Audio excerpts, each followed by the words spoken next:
There's always negative stories repeated and created on YouTube. And don't get me wrong, I enjoy watching those videos also.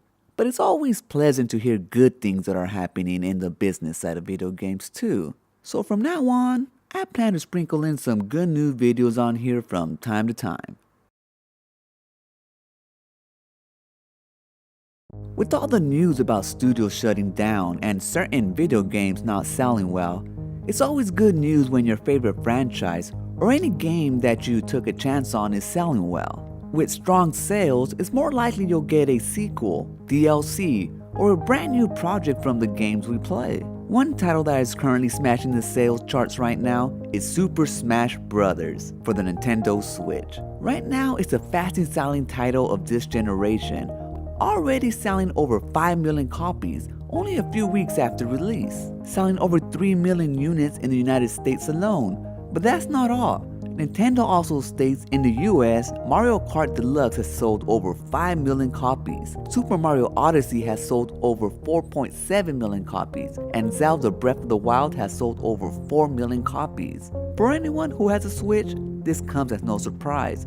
It's an awesome little console. But it's not just Nintendo that is doing well. Celeste, an indie title from Matt Makes Games, was originally created as a prototype in about 4 days during a game jam session, but later was expanded into a full release. As of right now, Celeste has sold over 500,000 units, and as a result, Matt Makes Games will be releasing some farewell levels that should be ready in early 2019. Another indie title that is doing extremely well is an awesome looking platformer called A Hat in Time from game developers Gears for Breakfast. I admit, I know very little about this title. It reached over 1000% of its Kickstarter goal, and by the looks of the game, they really put that money into good use. It looks extremely polished and well crafted. Gears for Breakfast were on a mission to make 3D platformers great again, and it looks like they delivered with A Hat in Time, selling over 1 million copies thus far.